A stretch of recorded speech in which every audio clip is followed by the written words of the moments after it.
Hello, everyone. Welcome to the Open Restitution webinar launch. It's a pleasure to have you join us from all over the world. And I guess it's only fitting that I say good morning, good afternoon, and good evening. My name is Chao Tayana. I'm a co-founder of the Open Restitution Project. My colleague Molemo, who's the other founding member of the project, will be speaking to you shortly. But before we begin this webinar, I would like to introduce you to the project and why we are here today. So how did Open Restitution come about? Molemo and I was struck by how much of the debate on the return of objects and human ancestors back to Africa happens behind closed doors. This not only means that the public is kept out of the conversation, it also means that African practitioners are unable to learn from each other, collaborate, or even know what has taken place in other countries or communities. Essentially, this lack of data and information creates an environment where we are unable to observe trends, shifts, or the impact that is happening. And with that, the Open Restitution Project was born, a project which seeks to bring African positions on restitution to the forefront of the debate, which has until now largely been dominated by European positions. The project also seeks to open up conversations around restitution with a firm belief that a more transparent, open, inclusive, and accessible way to gather information can enable a more in-depth discussion amongst Africans. So I've told you how the project came about and a little about what it is, but I think the most important question is, why is this truly important? And we understand that the African experience, within the African experience, restitution is not just an issue, it's not just a debate, it's a reality that we face every single day. So while we commonly say, out of sight, out of mind, I think we as Africans know all too well that it is possible to mourn that which you have lost. And it is possible to long for that which is not made by you, but is made of you and is made for you. These artifacts and remains are an integral part of our lives and those who came before us. And for us, when we speak about open data and open restitution, we're not just talking about facts and figures. We see opening up restitution as understanding the process and opening up the experience. So while our main goal is to build an open data platform, the Open Restitution Project is about much, much more.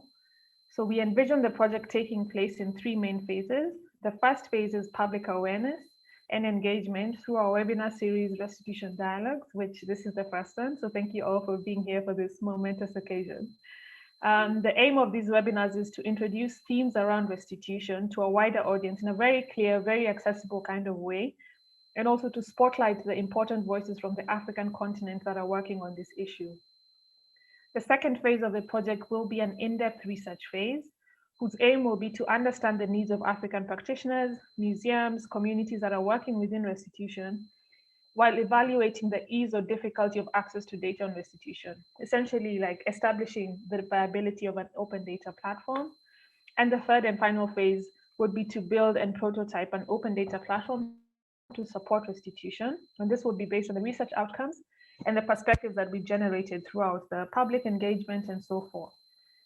So in conclusion, Open Restitution is not just a platform, it's an experiment, a belief, an attempt, an exploration.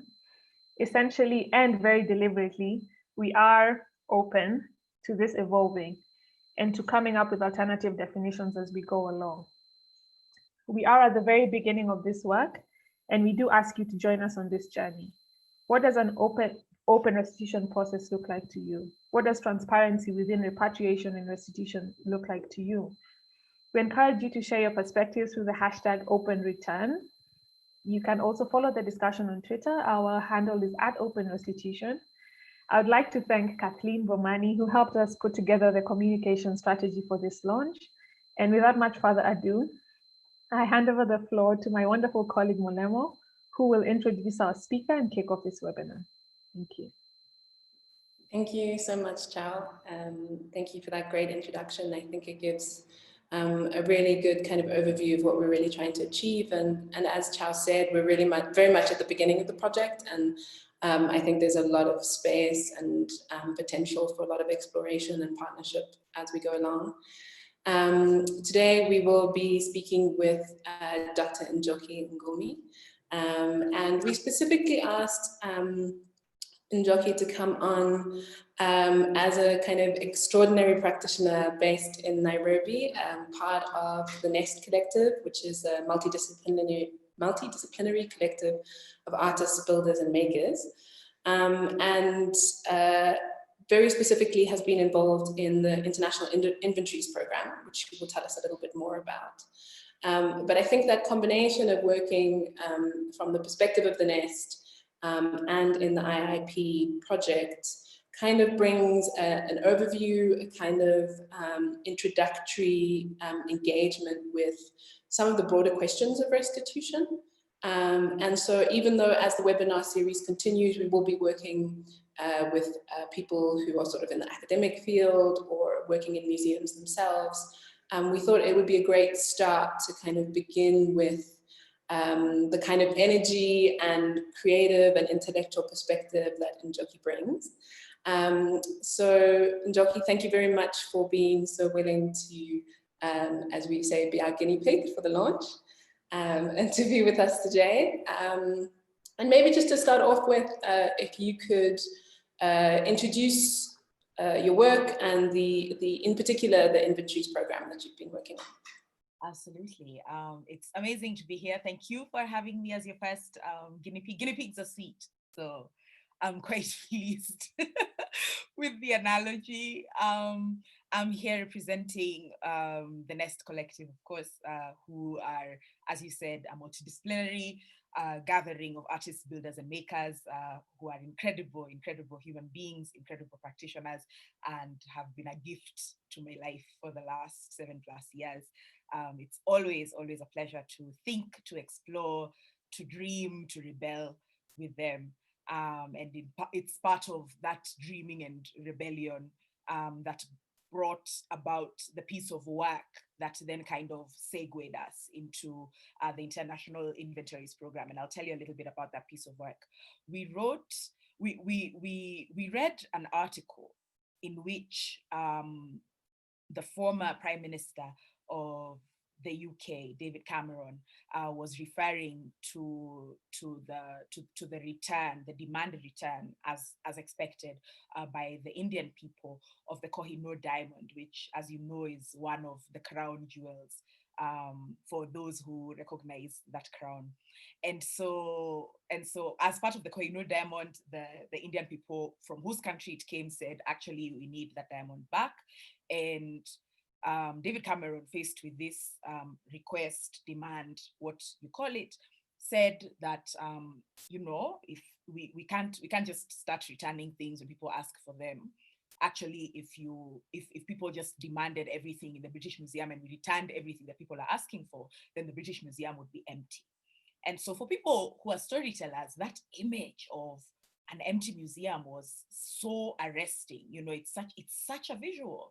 And so, of course, off we popped to write a story about a lady who heard from her family about an object that had departed from their family. It was actually a gathering of 4 objects. And she was told by her grandmother that these were the objects. And she started receiving signs that she needed to go and get the objects back. And so she hopped on a plane and she took a taxi to the British Museum, and she stood in the courtyard and summoned the objects, and the objects left the museum through the roof, and she rode on one of their shoulders and they went home together. So we're currently in the process of thinking through what the prequel of that story was. What are these objects? Why were they taken?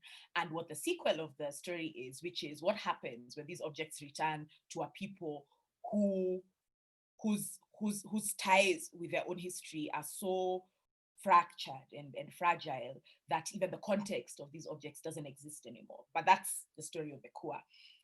Because of the story of Ekua, we met a couple of people.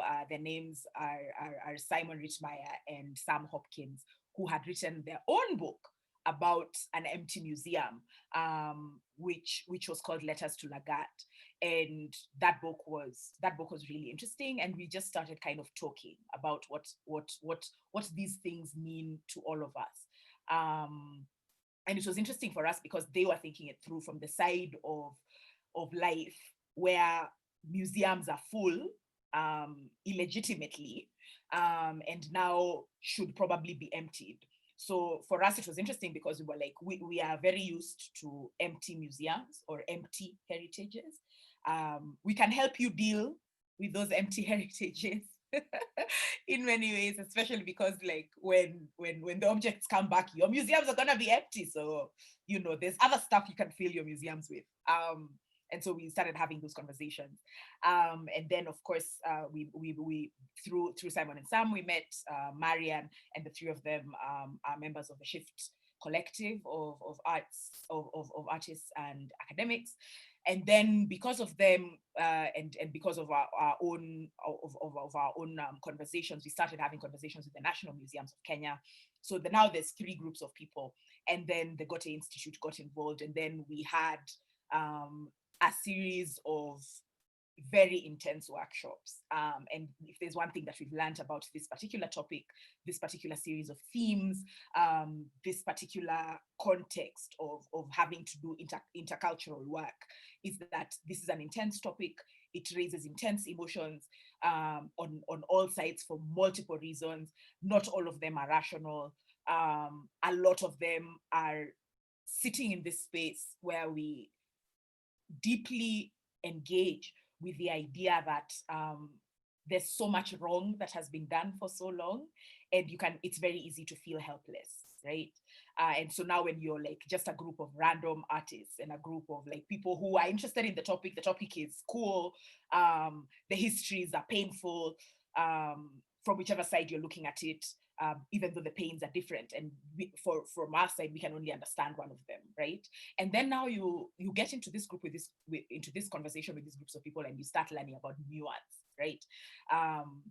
We start learning about the fact that museums have multiple issues and multiple conversations going on. For us, we learned, for instance, that the National Museums of Kenya are designated as custodians of Kenyan culture on behalf of the Kenyan people, which then raised many questions from our side. We were like, wait, so this is the relationship that you're supposed to be having with objects? And so they're like, yeah, and there's so many barriers to them doing the kind of work that they want to do. And then even within that museum, because in Kenya culture is a devolved function, there's a lot of people who are very, very interested in having museums of national importance in their own counties as well, as opposed to this idea that there's one central Kenyan museum that's located in Nairobi where everybody has to come and see every single object, right? So also there are county museums that are having conversations about restitution with the quote unquote mother museum, in a sense. And so these conversations are thrilling.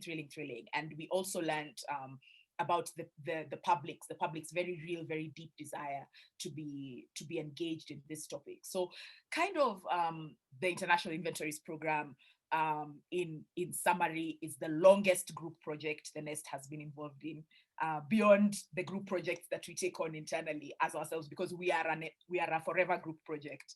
But then as regards the International Inventories Program, it's a group project across time zones, across value systems, across and of people that have to sit and learn how to listen to one another, how to hear one another, because those things are not necessarily the same, and how to understand multiple things in multiple layers that have existed over a very long period of time, to then start to have an idea of what it's going to take for some of these things to happen. So in a sense, that's kind of what IIP is, and what the Nest's role in it has been. Thanks for that introduction, because I think you're already starting to point to some of these deep complexities that are involved in restitution. Yeah. And you know, Chao and I have been chatting a little bit about the choice of the word restitution as opposed to return, because often people like bring back the artifacts.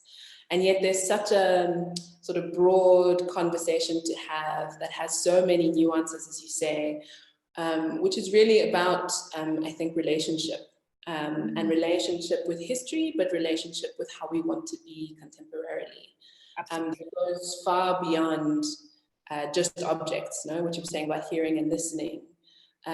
is also about the hearing and listening we have to do on the African continent, amongst our museums, within our communities. Yeah. And I think offers so much opportunity for really kind of reimagining what our history and our heritage means to us. And so it goes so much further than simply museums in the so-called global north and the objects that they want to hold on to. It's a much bigger conversation, and I think you really pointed to that.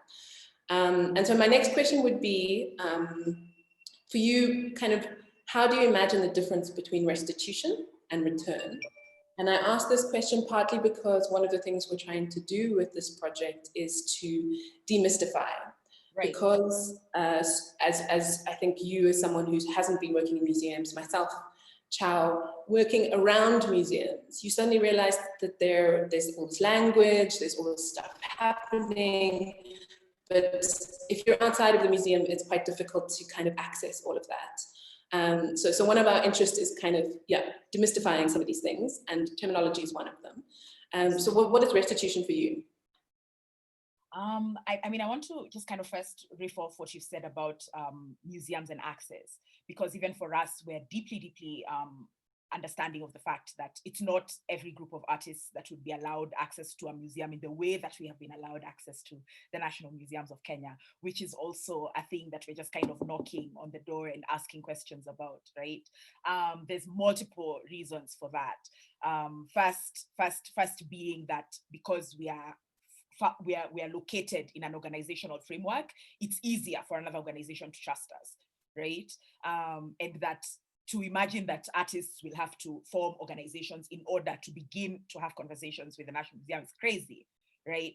And it speaks to the ways in which, in general, museum structures and museum ways of doing things and the museum's foundational formation as a space to kind of exercise the nonsense of imperialism, where you gather things that you took from people to look at them, to remind yourself that you took them, right? Or where somebody who is powerful decided what everybody else was going to look at, or what somebody decides is going to be national heritage. There's so much power in those decisions that that publics don't necessarily get a chance to feed into. And I've been feeling like with museums' quest to become much more public spaces, with this urge towards much more interactive exhibitions, the public are going to start getting much more involved because their presence is desired a little bit more. For the purposes of the National Museums of Kenya, the biggest publics that they get are actually school children, and especially primary school children who come in buses from across the country. I mean, of course, this was pre-COVID, right? Because school now is a concept and it's happening online. But before that, like all these kids would be bussed in to just come and see all these things that have been collected. And so even the questions there begin as who collected these things, to what end, why, what are these children learning, what would we like them to learn, and what is the room for new conversation? So definitely there's that. Back to your question about restitution and return. Another important R word for that context is the idea of reparations, which is a very charged word, but a very necessary one to consider in this absolute context. And I think there's the idea of layers when you think about this idea of the return of an object. I think if an object is going to return, somebody can put it in a box, insure it, and move it across a sea. That's not difficult, right? I think restitution thinks through multiple things, including the context in which the object is being returned. Why was the object taken in the first place? Like, I think restitution is also doing the accounting of the process in a sense. Like, what if you were to put these things on the Excel sheet? If you were to put in factors like time, you put in factors like what has gone into preserving this object. Was this object even supposed to be preserved? If we looked at this object, who did it belong to? What was it used for? When it crossed the sea, what are they saying about it? What information exists about it? What is the trail? What is the paper trail that this object has gathered or not gathered? What are the missing papers? And that some of these papers are missing intentionally because the objects are not always taken in ways that were kosher, you know? So all of that stuff, I think, then comes into the idea of restitution. And when you now start talking about the other R word, which is reparations, there's the whole idea that the object did not exist in a vacuum. The object was not taken in a vacuum, it was taken from people. The context in which the objects were even being taken from people was in a wider taking of multiple other things, some of which are documented, some of which are not, some of which are documented by the people who took. So of course, the documentation is not necessarily trustworthy, etc., et al. And that if you are now to talk about another Excel sheet and you looked at the idea of, you know, and it's so fun, me talking about Excel sheets when I've escaped them all my life, you know, but if you are now to take another Excel sheet that consists of not only objects, but people, but lives. My colleague, George Gashara, says that if you think about one of the things that IIP is doing is putting together a database of Kenyan objects that are not on Kenyan soil. And we sent out all these letters to all these museums and said, hi, do you have Kenyan objects? If so, could you tell us which objects those are so that we can put them in a database so that then people can know what objects you have that are not necessarily objects that are here.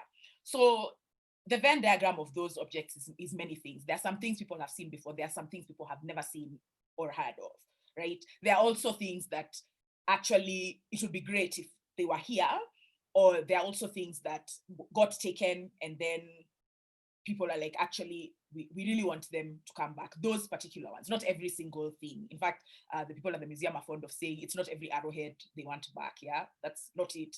There are some particular things that they consider of national importance. There's also groups and groups and communities, not necessarily just the museum, but the communities themselves who are saying, actually, there's some things that should never have been taken. The context in which they were taken was wrong. It's a problem. Those things need to come back. Some of them are like grave markers, for instance, such as the Vigango from the coast, are very particular objects that are used in very particular ways. There are many other objects that mean different things to different people. And so my colleague George says, if you think about the current numbers of the things in the database, which are now over 22,000, right? Imagine a people from whom you take 22,000 things, right?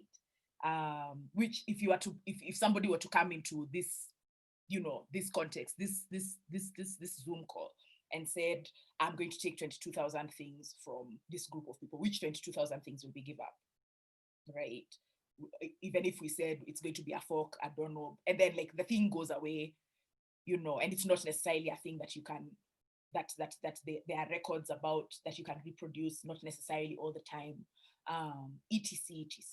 And so there's the idea of return, of course, in which an object can move, but an object existed among a people in a context, and that all those things were interrupted.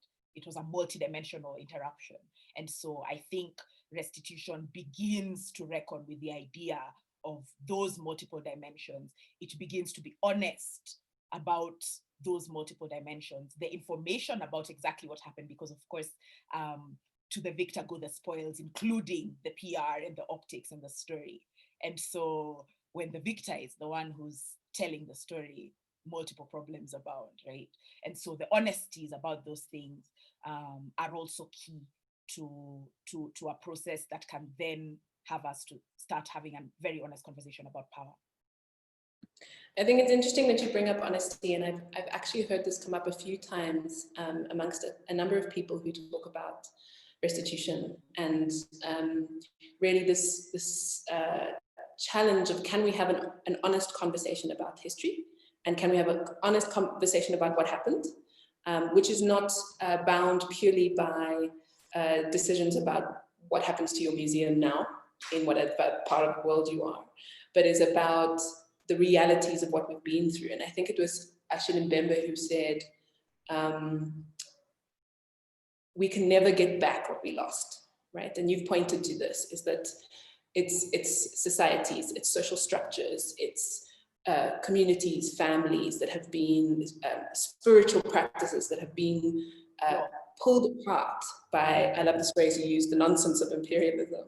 And so we can never get that back. And I don't think anybody is trying to imagine that that is possible, but it is about kind of entering again into this relationship of honesty and trying to think about what we can redevelop, you know? And it's not just about looking at history, but it's about who we want to be in the future. And I really appreciate you raising that. So, I mean, in some senses, those are the more large scale, conceptual understandings behind restitution. But then there are also the very real practicalities. Which are some of the things for those of us not in museums, when we hear about this stuff, our eyes just grow. For example, I attended a presentation by an extraordinary museum worker from Namibia who described going to Germany and working on a restitution project, and all the objects they want to return are poisoned with arsenic, because at the time they used arsenic to sort of protect the objects, which means you have to wear a full hazmat suit just to hold the object, you know? So these are some of the practicalities of what it's going to mean to restitute, you know? In your experience of kind of working both in the back end of the museums of Kenya and then also in Europe, what do you think are some of the big learnings you had around the work that we still have to do just to make this possible? What are some of the kind of key things that have emerged for you?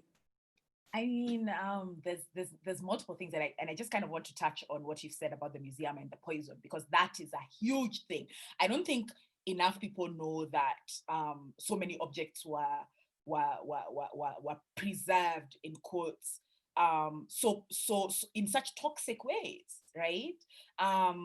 And that even for the museum workers, handling those objects then becomes a very dangerous thing. They risk being poisoned.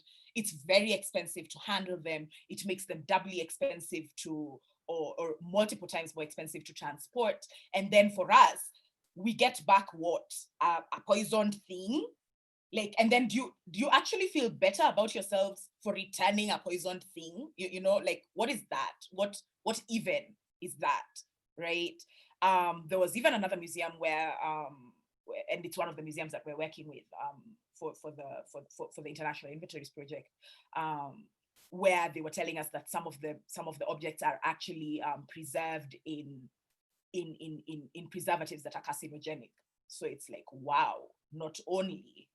So there are multiple reflections there, which include, so these things that you took so that you can feel better about yourselves, that you took them and destroyed a whole people, which is, fine. If you're looking at it from the imperialist point of view, you take them so that you can continue looking at them, you preserve them, but in carcinogens, so that now they become poisonous even for you to handle. I think there's a kind of justice there in an odd, bizarre, like you did all this for what?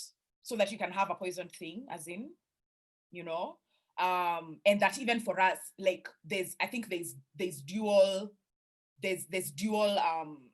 problematics, and there's dual assaults there, that not only do you take our things, they're now poisoned. So now when they come back to us, are they even themselves anymore? And especially this speaks to objects that were of spiritual importance, that are of sacred importance, even though objects should not only return because, for instance, they're human remains, so that then everybody's like, whoa, human remains, we can't stay with them, for whatever reason, because everybody's like, at least human remains, we have to return them, and then everything else, whether it was of spiritual importance or whether it was of political importance, one of the particular missing cultural, and it's so odd to call it an object, is the head of Koitalel, who was a spiritual leader for one ethnic group in Kenya, and that they took his head deliberately.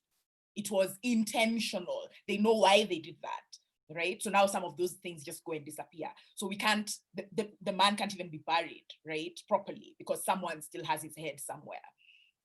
And that then they will center their own guilt and their own fear of becoming public, and then just keep it. And then us, we just kind of stay in this still this paralyzed stillness, right? So I mean, there's multiple things, and that to your point, there's some things that can't come back. There's some things that can't change. There's some things that we cannot unpoison a poisoned thing, right? But then we can name its thieves. Those thieves can have names. When we're telling our children the story of how the object came back, we can include the names of the thieves to say, this Mr. So-and-so was the one who did this thing to our people, and then X and Y and Z happened, and then the object came back, and then we were able to bury him. This is why it was important to bury him, right? And this is what it looks like when people make decisions that are gonna hurt others, right? So that then we can actually learn from our histories. And then people who are named as thieves are named as thieves because there have been thieves throughout history who've been named. I think as regards the lessons that we're learning, one of the most important ones is the scale of the plunder. One of the people that we've had in our own public dialogues, which we love having and which we should probably do one together, in the context of like doing this kind of open restitution IIP thing. And we once hosted the journalist Patrick Avara, who said that objects are great, objects are not records. Objects are not records of the things that were like resources. When people went and forced folk to farm for free, right? The amount of money that was saved there. When they farmed rubber and, palm oil and cotton and everything and sold them for money. Those things cost money. That money was recorded in an Excel sheet somewhere. There are Excel sheets all over this situation, everywhere, nonstop, right? So like the scale of the plunder, the scale of the death, the scale of the everything, it's so easy to just kind of shrink everything down into we were colonized. But what does that mean? Like if we sat with that a little bit longer, right? And it's so easy to like put it into our school syllabus for those of us who have colonization in our school syllabus, because of course the colonizers don't, right? But as we learn, because it's why we are where we are now. So, if we sat with what does that mean? What does it mean that we don't have today because of X and Y and Z? I think we would be engaging with these topics completely differently. The second of three things that we learned is that in many ways, we like acting like the public-private partnership is an industrial revolution kind of thing, that it's a new way of governing. Actually, the private-public partnership is how colonization was done. There were private companies deeply in bed with the governments of their days in order to get done the things that they needed to get done, right? And because of these public-private partnerships, what do we know about those public-private partnerships today is exactly the same thing. Nobody is doing business differently than they were doing it before. Like there's no innovation. I guess maybe the internet, I guess. But like if people are sending messages with pigeons, they sent them with pigeons those days. If somebody was told a message with words, it's the same thing. It's just that an email can come in 2 seconds. That mail will take 3 days. It is what it is, right? And so understanding that it was not just a governmental issue. It's not just states. It is also corporates that were deeply embedded in building some of these narratives that funded some of these expeditions, that sent the militia to do the things that the militia did. The soldiers who were then involved in what were called punitive expeditions, where things were burnt, people were killed, all of that stuff, all of that violence was not just a state violence. It was also like a private sector violence, right? And so we have seen what the private-public partnership can do. It's not a rumor. These things are true. The third thing I think is the idea of going beyond the museum. We are not interested in a restitution, and I don't think the public are interested in a restitution where an object moves from one museum to another without necessarily questioning what is a museum? What are we supposed to gain from a space like this? Now that this is a new public space, right? In the ways in which the streets are public spaces and spaces for protest. And, you know, universities and schools of different kinds have been spaces for protest and dialogue, in the ways that religious institutions have failed to be places for dialogue, right? The museum is now kind of, people are demanding of it because it is a public space. It needs to be a public space where information flows in all possible ways it is possible for information to flow, as opposed to them curating an exhibition. We all come and we say, oh my God, this is so beautiful. We didn't know you had X and Y and Z, and they write knowledge and they call people like Molemo and Chao to write curatorial statements that are beautiful and stunning, you know, and they call the nest to they commission the nest to make a thing that then everyone comes in. No, that's not what the people want. The people want to talk about their stuff. People are so deeply interested in this topic of restitution, right? And so we've also learned that, and especially because of the object movement dialogues that we're able to host, and the GOTE have so graciously been able to host them, right? And we're also in a space where the national museums have also begun hosting some of these dialogues, and we're looking forward to these dialogues being held beyond Nairobi as well, because the public are interested in this topic. The public know some of the objects are out there. The public want more information. The public want to be able to come and express that they're angry also. They want to come and ask, this IIP, you people are talking. When is an object going to come back? Because this is how we talk to one another on this continent. It's like, fine, talk all the English. What do we know now that's different from what we knew last week, right? So we've also learned that the public are so deeply interested in moving this conversation beyond the museum. Thanks, Njoki. That's amazing, because I think you've really already just shot straight to some of the thematics that we're really wanting to deal with over the next couple of webinars.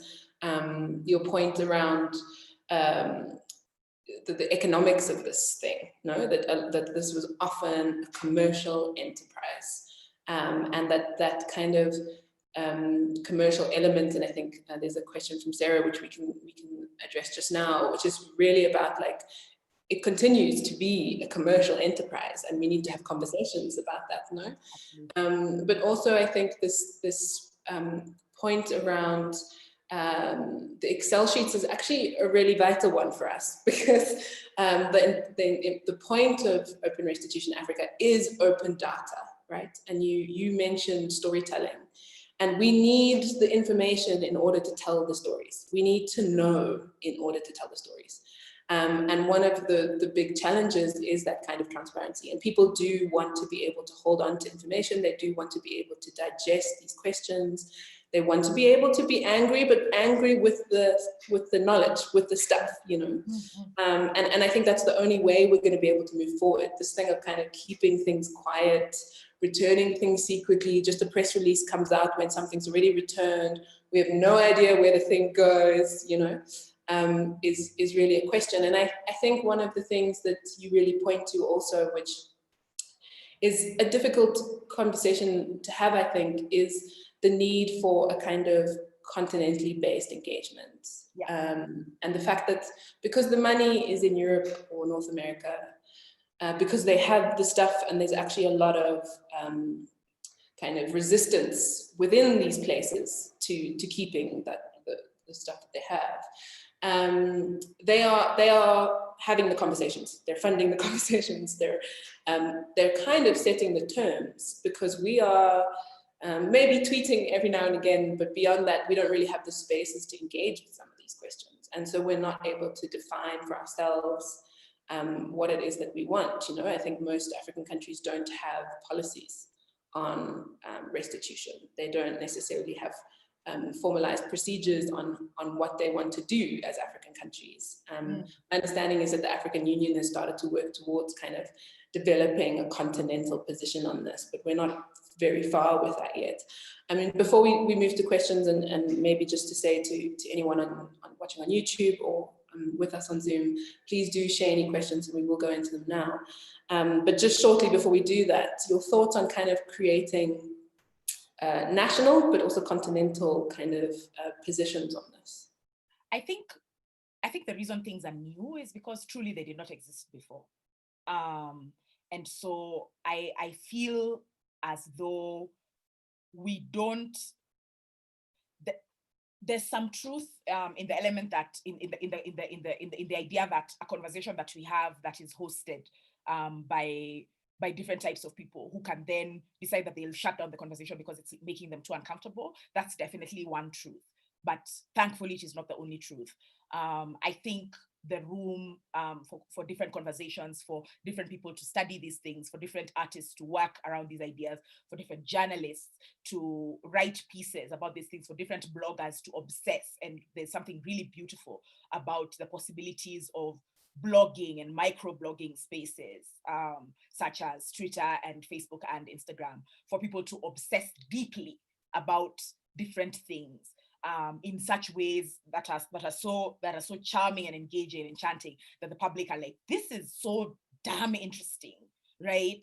And this makes me feel things, and I want to stay here and learn a little bit more. So I think in many ways, what does need to happen is a wider continental engagement, because that's a faster path to critical mass. And there's a very beautiful thing that critical mass does, and that is that critical mass is able to make people, if you need a policy, if you have critical mass, people will develop that policy in a week. It'll be done, right? So I'm not even stressed at this idea that, the AU, they're slow. Oh, the AU are slow with everything. They have always been. They're founded on a governmental idea, and governments are slow by design. They're supposed to be, it's their function, right? But when the time to hurry comes, did you see how fast people generated policies on COVID? Did we know about COVID before? No, we have policies now, right?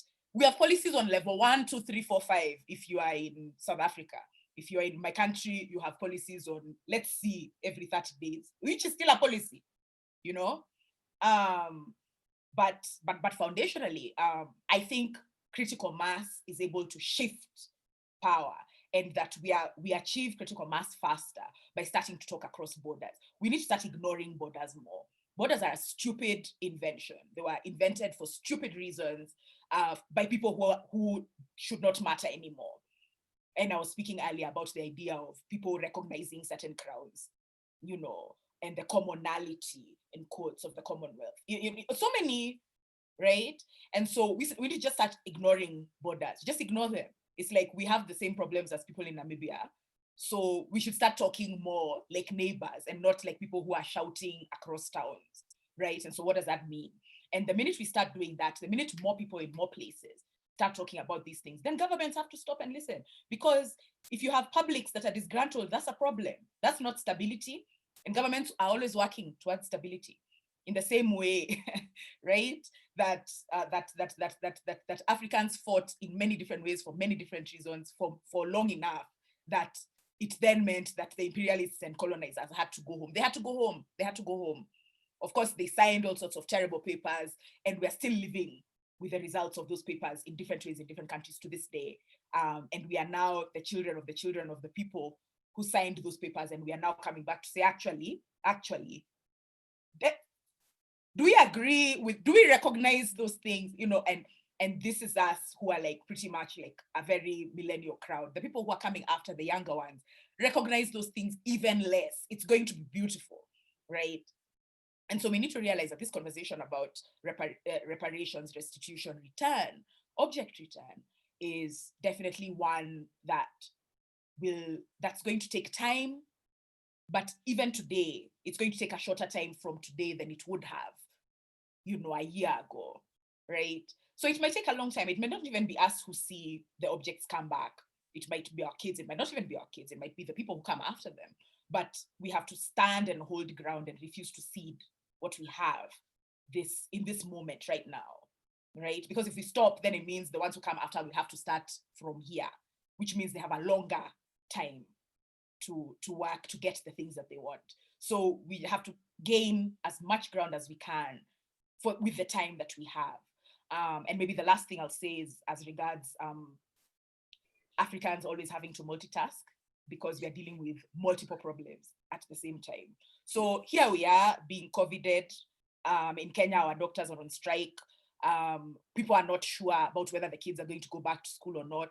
And then you want this same public who are overwhelmed, deeply overwhelmed. Like there are constant stories about the billions in COVID loans. It's not even grants, it's loans that are being stolen day and night from government coffers. So now it's these same people you want to be stressed by objects. And people have different reasons to be stressed for different things in many ways, right? And I think, the answer to that is that there's a way in which we have to accept that our unrest is valid. It is born in the fact that so many things are dysfunctional. And that just because we choose not to see a thing does not mean that it stops being dysfunctional, right? And that we can pay attention to different things at different times in different ways. We can engage to the level that we feel we're able to engage at. We can hold space for one another, which then means that if the nest, for instance, can hold space in IIP, we can do that, right? While somebody else is holding space in another place. And then our different activisms on the continent, in the Black diaspora, because all of the things that the Black diaspora do to entrench the idea of the beauty, the dignity, the validity of our Blackness come back to the continent 1,000-fold, right? And so even for us, the conversations that we're having now about our things that have to return are not just for us. They're for everybody. They're for everybody who shares this heritage, right? In the spirit of ignoring borders, right? So there's also that, the idea that, and that again, this is not just a Black struggle, especially the one around objects and restitution and reparations.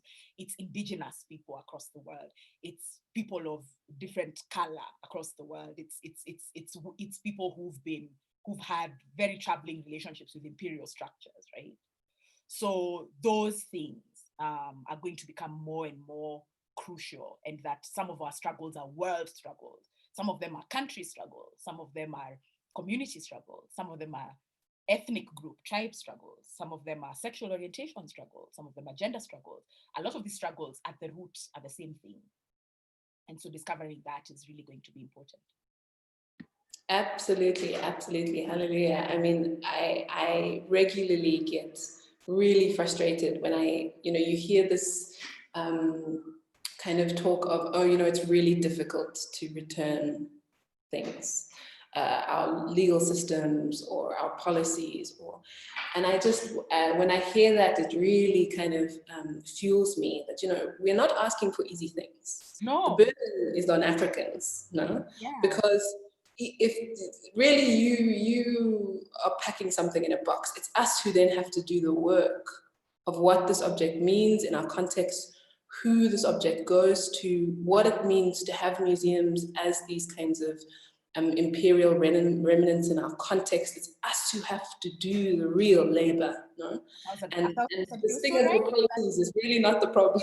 That return is actually easy. You're right. It's very easy.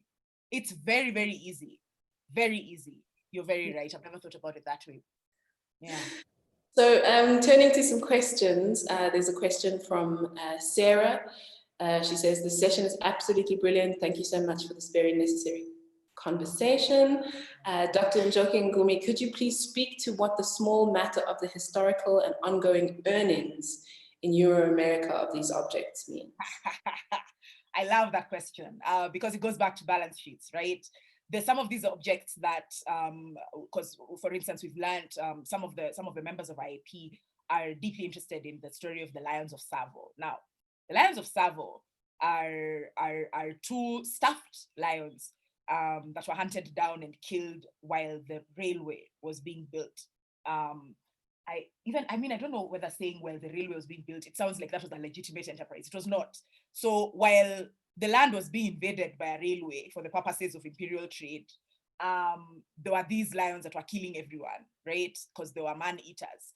And apparently it takes lions a while to become man-eating lions because they're used to like gazelles and things like that.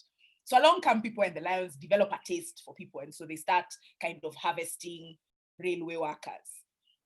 And so these lions, they're killed, of course, because this is what happens with man-eating lions in a place where they are eating people and the people there have guns. So the lions die, are shot, and then they are stuffed because for whatever reason. Maybe people wanted to point at the lion and say, that lion ate, this, for these reasons that people keep things. And then these lions turn up in a museum in Chicago.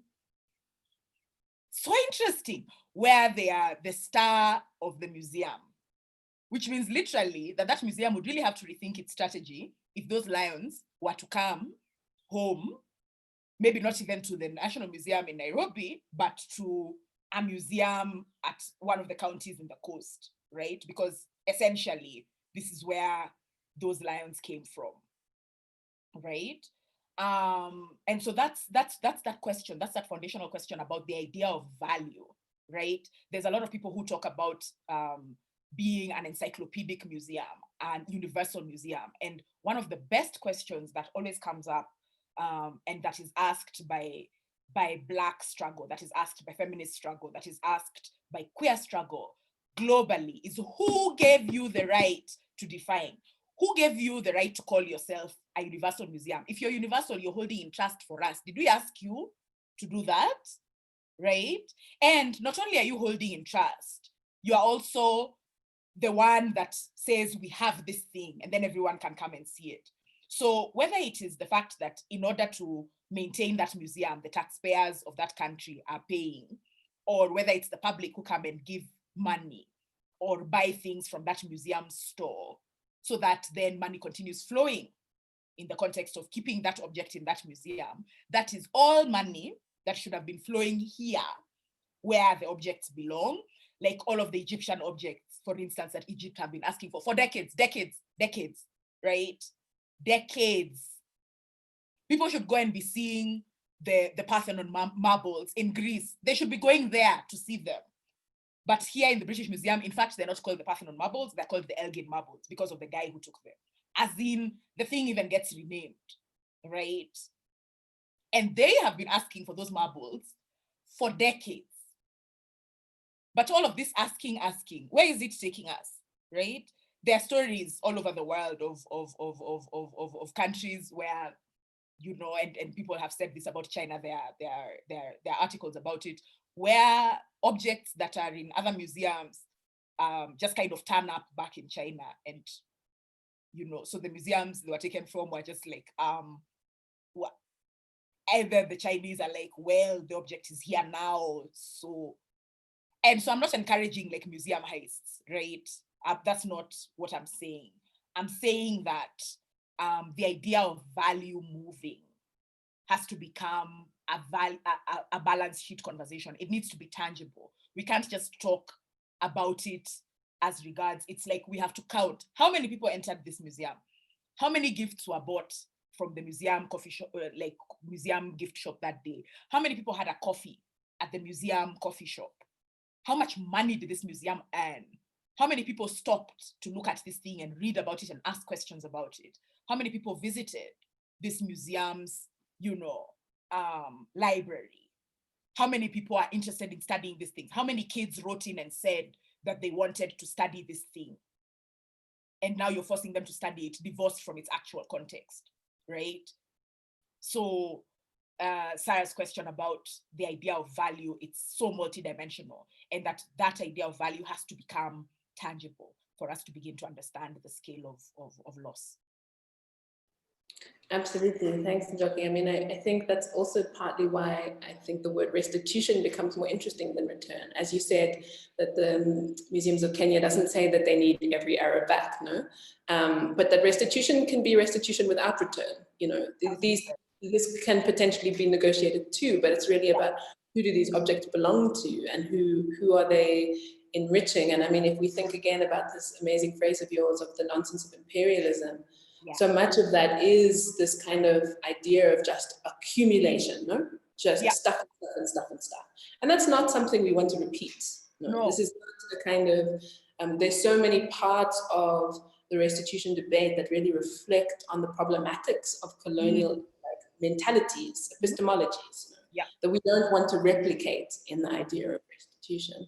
Absolutely. I think that's really helpful. Yeah. We wanted to keep today's discussion relatively short, partly so that everybody will want more and come back next month. And as such, we've kind of reached more or less the end of our conversation, but I don't know if you have any kind of final thoughts on this idea of transparency and openness, and you've used the word honesty, which I think is really helpful.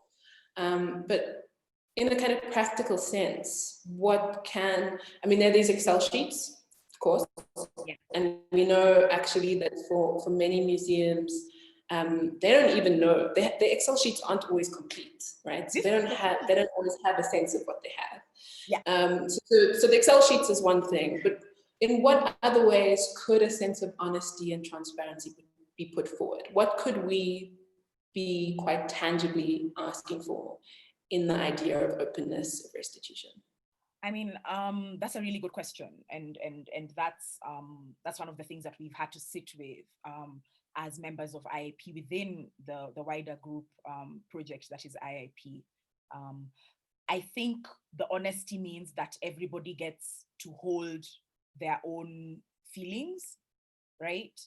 And that there are things we can feel, we cannot feel them for people who are on the other side of this thing, and that their sides, like even when we sit at the table at IIP with museums and with people like that, we can sit and talk and we can be amicable and civil, and they're wonderful people. And that we are learning also that behind structures, it is always human beings. Behind states, it is human beings. Behind county governments, it is human beings, right? And so the idea of kind of stepping away from the protection of these large, hulking, opaque structures that you can then write a letter with a letterhead and say it's from the British Museum, as opposed to from the curator of the African department, whose name is this, who studied in this place, who has a real and genuine growing knowledge of these objects, and who is scared to death that if the objects go away, she will not have a job. That is a human being, right? And so I think that the whole idea is the meeting of human beings and the accepting that there are multiple conflicting feelings around this thing, and that they're not wrong. I think people are right to panic if they had a full store and suddenly there will be no store. You are allowed. It's your panic. It's not mine. So while again, I don't necessarily have to be the one who comes and holds space for you, you need to find a way to hold space for your feelings about those things, in the same way that our people have had to sit and hold space for our feelings and our tensions and live in the morass and the carnage and the wrecks of our broken and shattered histories, right? So I think asking of people to be people about their feelings, not to be institutions, not to attack with laws and constitutions and national borders and visa processes, and in the same way that they attacked with soldiers and they attacked with colonial governors and they attacked with stupid edicts that were talking about how inferior Black people were and how right they were to take away our heritage, right? Those attacks are the same attacks. They're just coming in different forms. And so when you come and say, in the same way that you said, and you were very right, that the return is the easiest thing, that they need to start seeing return as easy. They need to start finding a way to develop cultural relationships that is not based on, we have your objects and we are fascinated by you. What can we come and learn more about you so that we can have context for our objects? I think the other thing is about the foundational idea that data is pure and always true. That's not true. Because of the information that people are sending to us, we're discovering that because the data was collected at the point in time it was collected, with the viewpoints it was collected with, and in the ways in which anthropologists in colonial times were collecting data, it means that the data that exists about some of these objects is deeply problematic. And I think a conversation around the data alone is a very beautiful, slightly more peaceful way of opening the conversation. It's like, is the information that you have even about those objects, is it even true? Is it even true, right? What do you think you know about those objects? And then talking to the people in whose context the objects live, right? And also realizing that, like, if you come to our country, we don't have it's very difficult to say that you've collected a whole bunch of different things from this one place in this one context, and then say that it was a foundationally good thing that was driving that, especially at scale. If you look at church museums, the Vatican Museum is, a hotbed. Museums also are known for not telling everybody exactly how many things they have, and it's because of the shame of hoarding. They're actually ashamed. It's just that they can't say. So they just kind of keep quiet, and right.